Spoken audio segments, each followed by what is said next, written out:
다양한 건강 정보와 알기 쉬운 의학 상식을 알아보는 시간 메디컬 플러스입니다. 세계 보건기구 WHO가 2030년이 되면 당뇨를 앓는 사람이 3억 3천만 명이 될 것으로 전망했는데요. 당뇨병은 세계적으로 급속도로 증가하고 있는 가운데 우리나라 인구 100명 중 약 9명이 앓고 있으며 특히 65세 이상에서는 100명 중 약 27명이 가지고 있는 것으로 알려졌습니다. 오늘 첫 번째 주제로 본 질환보다 합병증이 더욱더 무서운 당뇨병에 대해서 알아보겠습니다. 유방암과 함께 국내 여성 암 발병률 1, 2위를 다투는 질환인 갑상샘암. 갑상샘은 목의 밑 기도 부분에 위치해 있어 수술하게 될 경우 목 앞에 깊은 상처가 남게 되는데요.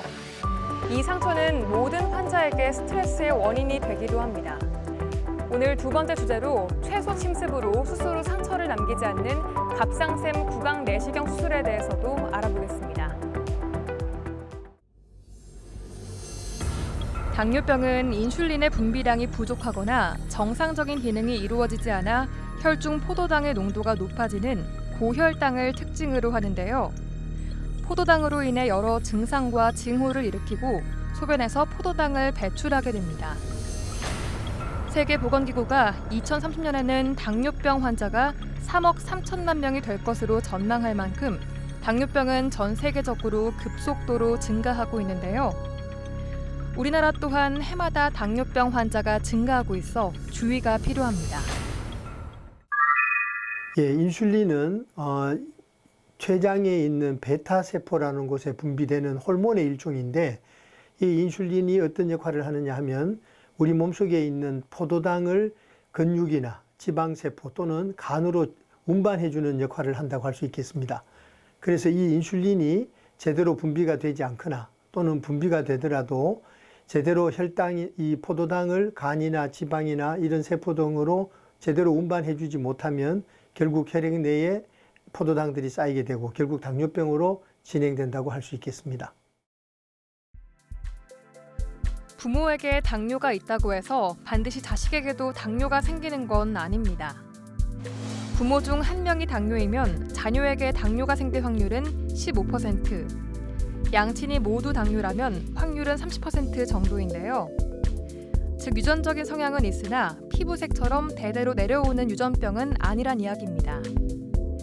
하지만 가족 중에 당뇨병 환자가 있다면 건강관리에 남보다 신경 쓸 필요는 있겠습니다. 당뇨병은 우선 우리가 크게 대별하면 제1형 당뇨병, 제2형 당뇨병 크게 두 가지로 나누고 그 다음에 이제 우리가 부차적으로 임신성 당뇨병, 그 다음에 기타 당뇨병으로 분류할 수 있겠습니다. 그래서 제1형 당뇨병은 인슐린을 분비하는 이 베타세포가 완전히 다 파괴되기 때문에 평생 동안 인슐린 주사 치료를 해야 되는 그런 질환으로 알려져 있고 제2형 당뇨병은 주로 성인에서 만 20세 이상에서 발병되는 당뇨병으로 대개 유전성을 가지고 있습니다. 그래서 부모님들이나 형제 중에 당뇨가 있으면 발병될 확률이 높고 이 경우에는 우리가 유전적인 요인과 후천적으로는 환경적인 요인이 합쳐져서 당뇨병으로 발생이 되기 때문에 우선적으로 식이요법, 운동요법과 같은 이런 생활 이 습관을 개선시키는 것이 중요하겠습니다. 당뇨병은 크게 췌장에서 인슐린이 전혀 분비되지 않는 1형 당뇨병, 고열량, 고지방 위주의 식습관, 운동 부족, 비만으로 인해 인슐린 분비에 문제가 생겨 발생하는 2형 당뇨병으로 나뉩니다. 그중 최근에는 비만 인구가 증가하면서 2형 당뇨병 환자가 많이 증가하는 추세입니다. 우리가 특별히 그 당뇨병이 잘 올 수 있는 이런 경우가 되겠습니다. 첫 번째는 부모님들 중에 당뇨병이 있는 경우, 그 다음에 두 번째는 우리가 태어날 때 4kg 이상의 비교적 체중이 아주 큰 상태로 태어나는 이런 경우들, 또는 우리가 이 살아가는 중에 스테로이드라는 약제를 복용하고 있는 경우, 또는 이제 우리가 이 대한민국에 있는 모든 임산부들은 임신 24에서 28주 사이에 반드시 이 임신성 당뇨 검사를 하게 돼 있습니다. 그 이유는 우리 황인종이 당뇨병의 고위험군에 있기 때문에 임산부들은 반드시 검사를 하시게끔 되어 있고, 기타 최근에 갑자기 체중이 많이 늘었다거나 또는 다른 어떤 대사증후군의 질환을 가지고 있는 경우, 예를 들면 고혈압이라든가 고지혈증이 동반되어 있는 이런 분들도 당뇨병에 대한 선별 검사들이 필요하겠습니다. 요즘은 혈당을 집에서도 쉽게 확인할 수 있다 보니 자가 혈당 측정기로 혈당을 측정하면 병원에 가서 혈당 검사를 할 필요가 없다고 생각하기 쉬운데요. 하지만 자가 혈당 측정기로 측정한 혈당치는 실제보다 낮게 측정될 수 있기에 병원에서 혈당 검사를 받아 자가 혈당 측정 결과가 정확한지 정기적으로 비교해보는 것이 좋습니다. 더불어 혈당 조절이 잘 되고 있는지를 더 정확히 알아보기 위해서는 당화 혈색소도 측정해봐야 합니다. 예, 당뇨병은 앞서 말씀드린 대로 제1형 당뇨병과 제2형 당뇨병으로 구별이 되는데 제1형 당뇨병인 경우에는 증상들이 급작스럽게 나타나기 때문에 바로 당뇨병으로 진단이 가능합니다. 그러나 제2형 당뇨병은 당뇨병이 진행되더라도 초기에는 특별히 나타나는 증상이 없습니다. 그러다가 이제 후기에 당뇨가 더 심해지면 다음과 같은 특수한 증상들이 나타날 수 있겠는데 특히 우리가 3다 현상이라고 해서 물을 많이 마신다거나 음식을 많이 먹는다거나 소변을 많이 보는 이런 그 세 가지 특수한 증상들과 거기에 더불어서 막연한 피로감 그리고 이유 없는 체중 감소 등을 나타낼 수 있겠습니다.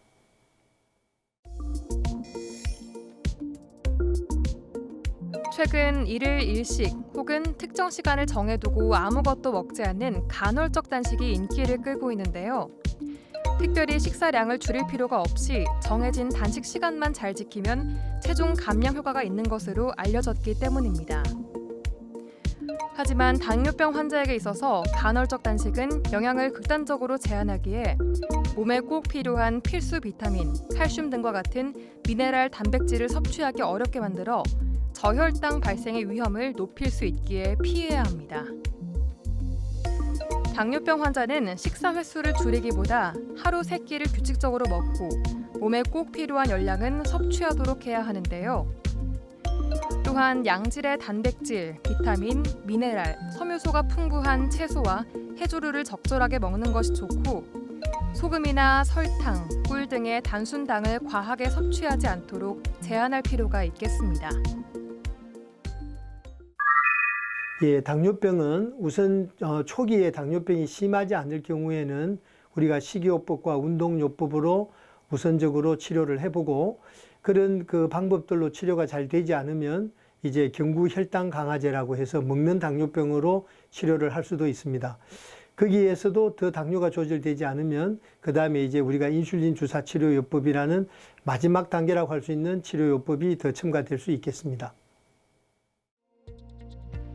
당뇨병 치료가 필요한 사람 중에서 당뇨병 약은 한 번 먹으면 끊을 수 없고 약이 독해 부작용이 생길 수 있다는 우려에서 약 먹는 것을 거부하는 사람들이 있는데요. 하지만 이는 사실이 아닙니다. 약을 끊어도 정상 혈당을 유지할 수 있다면 경과를 보면서 약을 조절할 수 있기에 막연한 두려움으로 약을 거부하다 오히려 합병증 위험에 노출될 수 있겠습니다. 나타나는 합병증은 우리가 크게 혈관으로 나눌 때는 대혈관 합병증과 소혈관 합병증이 있을 수 있겠습니다. 우선 대혈관 합병증은 말씀드린 대로 혈관이 비교적 큰 장기에서 오는 건데 대개 머리나 심장 쪽에서 오는 경우가 되겠습니다. 그래서 우리가 흔히 알고 있는 중풍이라고 알고 있는 뇌졸중, 그 다음에 이제 심장에 올 경우에는 심근경색증이나 협심증 같은 이런 비교적 큰 혈관에 합병증이 동반될 수도 있고, 그 다음에 이제 미세혈관 합병증이라고 해서 혈관이 아주 가는 이런 장기에 올 수도 있겠습니다. 대표적인 경우에는 눈, 콩팥, 신경 이 세 가지가 이제 주로 침범되는 장기인데 눈에 오는 경우에는 심하면 실명될 수도 있고, 그 다음에 콩팥에 만약에 합병증이 오게 되면 후반부에 가서는 투석이라는 이런 치료법을 동원할 수도 있겠습니다. 그 다음에 마지막으로 가장 많이 흔히 동반되는 당뇨병성 말초신경병증인데 이 경우에는 손발 저림, 통증, 상당히 다양한 증상들을 호소할 수 있겠습니다. 올 여름은 작년보다 폭염 일수가 늘고 덥고 습한 날씨가 지속할 것이라는 예측이 나오고 있는 가운데 코로나19 감염의 위험성도 안고 있는데요. 특히 여름은 입맛을 잃기 쉽고 생활 리듬도 깨지기 쉬워질 뿐더러 코로나19로 인해 외부 활동이 줄어들면서 당뇨병 환자들이 혈당 관리에 애를 먹는 계절이기도 합니다. 예, 특히 우리가 여름철에는 날씨가 더운 관계로 땀을 많이 흘리게 되겠습니다. 그래서 당뇨병 환자분들이 만약에 혈당 조절이 잘 되지 않는 상태에서 땀을 많이 흘리시게 되면 탈수 현상이 일어나게 되고, 이 탈수로 인해서 우리 혈액 내의 혈당들이 갑자기 많이 높아지는 경우가 있겠습니다. 이런 경우에는 우리가 흔히 말하는 당뇨병성 혼수라는 상당히 응급치료를 요하는 그런 상황까지 갈 수 있기 때문에 특히 여름철에 당뇨는 철저하게 조절되셔야 되고 탈수가 되지 않도록 수분을 충분히 섭취하시는 것이 중요하겠습니다. 여기서 잠깐! 잘못된 의학 상식을 바로잡아 건강도 지키고 상식도 키우는 Yes or No. 당뇨병이 없어도 저혈당과 고혈당이 나타날 수 있나요? Yes, 맞습니다. 그 이유는 우리가 이게 섭취되는 음식에 따라서 혈당은 굉장히 높아질 수 있습니다. 당뇨병이 없더라도 갑자기 이게 당도가 높은 음식들을 많이 섭취하게 되면 우리 몸에서 인슐린이 분비가 되더라도 그 당분들을 한꺼번에 처리할 수 없기 때문에 가끔 건강검진이나 이럴 때 보면 혈당이 높게 나올 수도 있고, 또 여러분들이 다이어트를 하기 위해서 갑자기 이런 그 탄수화물을 확 줄이게 되면 당뇨병이 없더라도 또 저혈당을 유발할 수 있겠습니다. 잘못된 의학 상식 깨치기 Yes or No 두 번째. 충치 같은 치아 손상이 많은 경우 당뇨병 위험이 더 크다는데 사실인가요? 예, no, 아니라고 할 수 있겠습니다. 우리가 이 충치는 잘못된 이 식생활 습관인데 주로 단맛이 나거나 산도가 높은 음식을 먹고 양치를 하지 않고 그 상태로 둔 상태가 되면 충치를 유발할 수 있겠습니다. 물론 당뇨병 환자에게서도 충치는 유발될 수 있지만 당뇨병인 경우에는 치아 자체보다는 오히려 잇몸 손상이 더 많이 오는 걸로 그렇게 되어 있습니다. 그래서 치주염이라든가 이런 잇몸의 염증을 통해서 치아 손실을 유발할 수도 있겠습니다. 당뇨병은 완치의 개념보단 평생 관리를 해야 하는 질환으로 인식해야 하는데요. 그렇다고 너무 부담스러워하거나 실망할 필요는 없습니다. 당뇨병이 있더라도 꾸준하게 관리하면 얼마든지 건강한 생활을 유지할 수 있으므로 주변에 확인되지 않는 정보를 따라하기보다 당뇨병이 의심된다면 병원을 찾아 전문의의 진찰을 받아야겠습니다. 예, 우리가 제2형 당뇨병은 대개 유전적인 요인과 환경적인 요인이 겹쳐져서 당뇨병이 발병하게 되는데, 그 중에서는 환경적인 요인이 훨씬 더 중요한 걸로 그렇게 알려져 있습니다. 제가 말씀드린 환경적인 요인이라는 것은 우리가 불규칙한 식사 습관, 그 다음에 운동 부족으로 인해서 살이 자꾸 찌게 되는 경우, 그 다음에 음주, 흡연, 이런 것들의 잘못된 우리 그 식생활 습관들이 당뇨병을 유발할 수 있겠습니다. 그래서 만약에 이제 아까 앞에서 말씀드린 당뇨병으로 앞으로 진행될 그럴 소지가 있는 분들은 철저한 식이요법과 운동요법을 통해서 우선 체중 감소를 우선적으로 시행해야 되겠고, 그 다음에 한번 감소된 이 체중들이 다시 체중이 늘어나지 않도록 그걸 지속적으로 잘 유지해 나가는 것이 중요하겠습니다.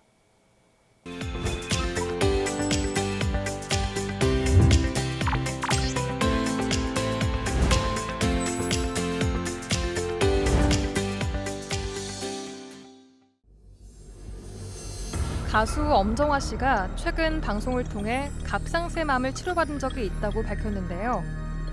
갑상쇠암은 유명인이 아니더라도 주변에서 발병한 사람들을 어렵지 않게 볼 수 있습니다.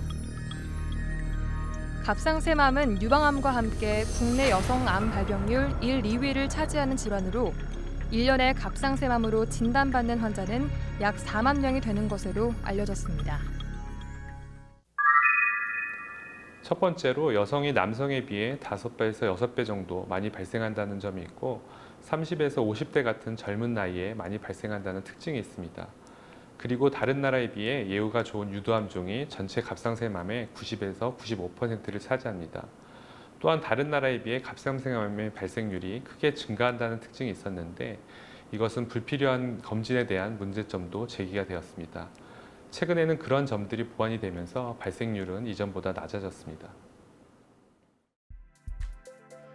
흔히 갑상샘암 하면 갑상샘암은 암도 아니다, 순한암이다라고 상식처럼 알고 있는데요. 더불어 작은 크기의 갑상샘암은 수술 안 해도 된다, 암이 더 커지면 그때 하면 된다 등 수술을 당장 하지 말라는 의견을 가진 사람들도 많습니다. 이렇게 사람들의 말처럼 갑상샘암은 정말 착한 암인 걸까요? 중요한 질문입니다. 갑상샘암은 다른 암과 달리 예후가 매우 좋습니다. 생존율도 100% 가까이 보고될 정도로 무척 높고 천천히 자라는 경우도 많죠. 하지만 갑상샘암은 수술하지 않아도 괜찮다는 건 잘못 나온 이야기입니다. 가끔 무조건 수술을 거부하시는 분들이 있는데 이것은 위험할 수도 있습니다. 최근에 진단이 되었는데도 수술을 하지 않고 정기적 관찰도 하지 않다가 최근에 크기가 너무 커지고 경부 임파선까지 전이가 돼서 고생한 경우가 있었습니다. 또한 흔하진 않지만 수질암이나 역형성암 같은 경우는 상당히 예후가 좋지 않습니다. 갑상샘은 내분비 기관으로 갑상샘 호르몬을 생산, 저장했다가 필요할 때마다 혈액으로 내보내는 일을 하고 우리 몸의 대사 과정을 촉진해 에너지를 공급하게 됩니다. 대부분 갑상샘암은 아직 그 원인이 밝혀져 있지 않았는데요. 어린 나이에 방사선에 과량 노출된 경우, 방사선과 다발성 내분비 종양에서 발병하는 가족성 갑상샘 수질암의 경우, 유전적 요인 등이 가능한 위험 인자가 될 수 있는 것으로 알려졌습니다. 최근에는 크기가 작은 상태로 진단되는 경우가 많기 때문에 실제로 환자가 느끼는 증상은 많지 않습니다. 하지만 크기가 큰 경우에는 만져지거나 목소리 변화 등의 증상이 있을 수 있습니다. 갑상샘암을 치료하는 방법으로는 수술, 방사성 요오드 치료, 갑상선 호르몬 치료, 외부 방사선 조사, 항암 화학 치료 등이 있습니다. 하지만 가장 중요한 치료법은 수술이라고 할 수 있겠는데요. 갑상샘암의 절제 범위는 갑상샘암의 종류, 크기, 환자의 나이와 병기 등을 고려하여 정하는데 갑상샘 전 절제와 옆 절제로 나눌 수 있습니다. 교과서대로라면 진단이 되면 수술을 하는 것이 원칙입니다. 하지만 최근 갑상샘암 진료 권고안에 따르면 암 크기가 1cm보다 작고 크게 위험하지 않는 위치에 있는 경우, 수술의 위험성 등이 큰 경우에는 적극적 감시를 선택할 수 있습니다. 중요한 것은 적극적 감시라는 말처럼 3에서 6개월에 한 번씩 병원에 와서 검사하는 것이 필수입니다. 이러한 경우를 제외하고는 수술이 필수적입니다. 암의 크기, 위치, 나이, 임파선 전이 여부 등을 고려해서 전 절제와 옆 절제, 임파선 절제 여부 등의 방법을 결정합니다.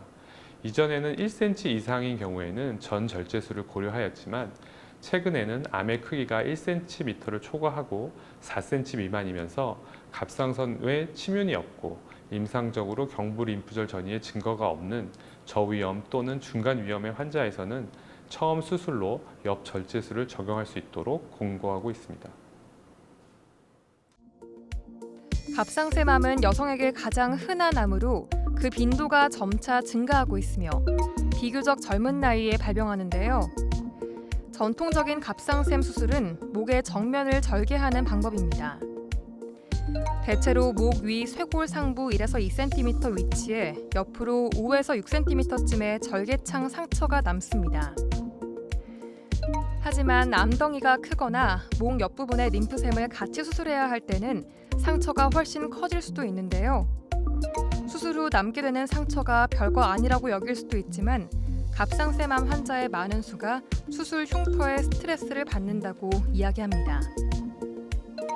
이를 보완하기 위해 겨드랑이나 귀 뒤를 통한 접근법 등 다양한 내시경 또는 로봇 수술이 개발되었지만 여전히 피부를 절개해야 한다는 한계가 있었습니다. 하지만 최근 이를 완전히 보완한 수술법이 갑상샘암 환자들에게 주목을 받고 있습니다. 기존 갑상샘암 수술은 목 앞부분에 절개를 하거나 보이지 않는 곳에 흉터를 내 수술을 하기 위해 겨드랑이, 유방, 귀 뒷부분을 이용해 왔는데 이러한 수술 방법은 결국 피부 절개로 인한 흉터가 남는 단점이 있었습니다. 이러한 단점을 보완한 것이 구강 내시경 수술입니다. 보통 양옆의 아랫입술과 구강 내 치아 아래 턱 부분에 절개창을 내고 수술을 시행하게 됩니다. 종양의 크기가 크거나 접근이 용이하지 않는 경우에 겨드랑이에 절개창을 추가로 낼 수 있고, 최근에는 감각 손실이나 수술의 용이성을 위해 턱 밑으로 절개창을 내는 혼합형 구강 내시경 수술도 시행하고 있습니다. 이러한 수술 방법은 모두 흉터가 전혀 보이지 않고 통증이 적다는 장점이 있습니다. 갑상샘 구강 내시경 수술은 앞서 설명한 대로 입술과 아랫잇몸 사이 점막에 내시경 수술 기구를 넣어 종양을 제거하게 되는데요. 갑상샘의 상태를 보다 가까이에서 직접 볼 수 있는 경부 절제술이 아니기에 시야 확보와 접근 방법이 중요합니다. 예전의 내시경 수술에 비해 들어가는 거리가 짧아 통증도 적고 중앙 임파선 접근이 쉬워 임파선 절제술도 용이하다는 장점이 있습니다. 또한 상처가 보이지 않는다는 것도 아주 큰 장점입니다. 이러한 구강 내시경 수술은 크기가 아주 크거나 진행이 너무 많이 된 경우, 갑상선염이 너무 심한 경우를 제외하고는 다 가능합니다. 수술로 갑상샘을 모두 제거했다면 우리 몸에 생리적으로 꼭 필요한 갑상샘 호르몬이 더는 생성되지 않습니다. 상황이 이렇기에 수술 후 평생 갑상선 호르몬을 먹어야 하는데요. 많은 전문가가 아침 공복에 복용하는 것을 권장하지만 아침 공복이 어렵다면 저녁 식사 2시간 이후에 섭취하는 것도 좋은 방법이겠습니다. 보통 수술 후 어느 정도 시간이 지나면 특별히 조심해야 될 부분은 없습니다. 하지만 수술 직후에는 지나치게 무거운 물건을 들거나 목 부분의 과도한 스트레칭은 피하는 게 좋습니다. 머리 감을 때 머리를 지나치게 아래로 숙이거나 뒤로 젖히는 동작도 피하는 것이 좋습니다. 가끔 음식에 대해 스트레스 받는 분들이 있는데 골고루 다 잘 드시면 됩니다. 여기서 잠깐! 잘못된 의학상식을 바로잡아 건강도 지키고 상식도 키우는 Yes or No. 갑상샘암은 수술 후 재발이 잦고 재발하면 위험하다고 하는데 사실인가요? No, 아닙니다. 갑상샘암은 진행이 느리기 때문에 5년이 지나도 안심할 수가 없기 때문에 이런 말이 나오는 것 같습니다. 갑상샘암은 실제로 5년이 지난 후 재발률은 5%, 10년이 지난 후 재발률은 10% 정도입니다. 하지만 다행히 재발을 해도 잘 치료를 받으면 예후가 매우 좋습니다. 잘못된 의학상식 깨치기 Yes or No 두 번째. 갑상샘암 환자는 평생 해조류를 먹지 말아야 하나요? No, 아닙니다. 갑상샘 수술 후 요오드가 든 음식을 무조건 피하는 분들이 있는데 모두 그러실 필요가 없습니다. 방사선 요오드 치료를 추가로 받는 분만 요오드가 든 음식을 피하면 됩니다. 이분들도 방사선 요오드 치료가 끝나면 음식은 가리지 않고 드시는 게 좋습니다. 갑상샘암이 예후가 좋은 것은 맞지만 제때 치료하지 않으면 위험도가 크게 높아집니다. 통계에 따르면 55세 이상 갑상샘 유두암 등 분화 갑상샘암 환자의 10년 생존율은 1기 99%, 2기는 95%에 이르지만 3기에는 84%, 4기에는 40%까지 급감하는 것으로 나타났습니다. 모든 암 치료에 있어서 가장 중요한 것이 조기 발견이듯 갑상샘암도 일찍 발견해 치료할수록 좋은 결과를 낳을 수 있습니다. 갑상샘암 치료에 있어 구강 내시경 수술을 시행하면 환자들의 통증이 적고 무엇보다 피부에 흉터가 남지 않아 수술 후 만족도가 크고 회복이 빠릅니다. 그렇기 때문에 잘못된 정보를 가지고 암이 진단되었는데도 진료를 받지 않는 것은 위험합니다. 또한 해당 수술법은 환자의 케이스에 따라 적용 가능 여부가 달라지기 때문에 전문의와의 충분한 상담이 중요합니다. 수술로 갑상샘을 전부 떼어내게 되면 수술 이후 호르몬제를 평생 먹어야 하는데요. 혹 갑상샘을 반만 절제하더라도 갑상샘 기능에 따라 호르몬이 투여될 수 있습니다. 그렇다면 평생 먹어야 하는 호르몬제에 대한 부작용을 걱정하지 않을 수 없는데요. 호르몬제는 장기간 복용해도 부작용이 없다는 것이 의학계의 정설입니다. 메디컬 플러스 오늘 준비한 소식은 여기까지입니다. 다음 시간에 새로운 소식으로 다시 찾아오겠습니다. 시청해주신 여러분 고맙습니다.